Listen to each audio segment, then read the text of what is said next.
He receives flack when the president, in the midst of the worst storm to hit the Northeast in decades, if not ever, Obama directs storm victims to the internet for help. Watch. For those of you who still need additional information about how to respond, you can go to ready.gov. That's ready.gov. And that website should provide you with all the information that your family needs in terms of how you can prepare for this storm. Okay. FEMA did the same thing via Twitter.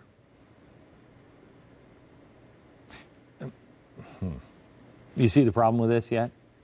By the way, none of the major cable news channels put emergency phone numbers or key radio station frequencies on their screens. You know, hey, take this number down, before the power went out. And FEMA says it's increasingly becoming active in Facebook and Twitter to send updates. Can I ask you a question? Because I'm not sure.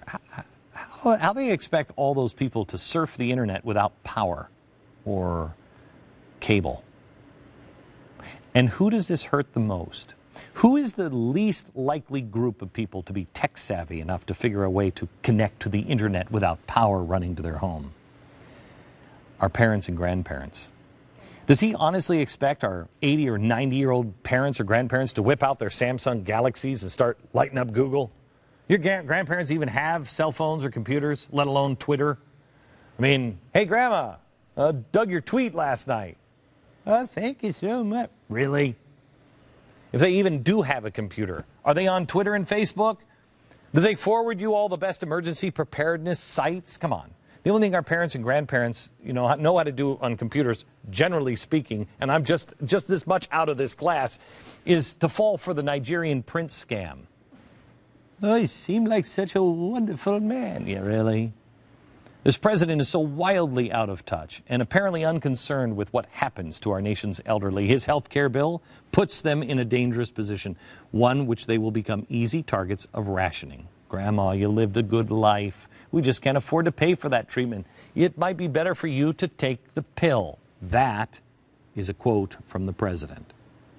You're going to die in a few weeks either way. Just get out of pain. It's kind of a waste.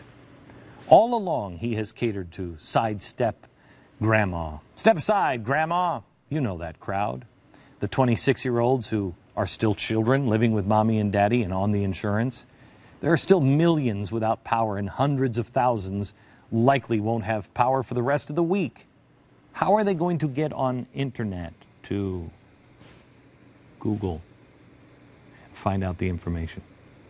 The only thing that works with any reliability right now is an old-fashioned telephone, a landline. What good does ready.gov do without access, without a computer, without internet? It's stupidity. And while we're on stupidity, what sense does it make to move away from landlines and radio and television and move to cell phones and the internet to send out emergency information? The internet and cell phones, really? They go down in emergencies. Radios don't. Television doesn't. Of course, you can't watch television anymore because during the Bush years, the government mandated that all the TVs lose their rabbit ears. It's got to be all digital. So unless you have satellite or cable, you can't watch television to get any new information. And if you don't have power, you're screwed. In our arrogance, we built a tower that stretched to the sky. Nothing can stop us. And then a storm called Sandy comes and knocks out all that we're blindly building. Wow, that sounds like a downer, doesn't it? I actually have some good news for you. And I'm going to share it all the rest of the show because it's really good news. We'll start next.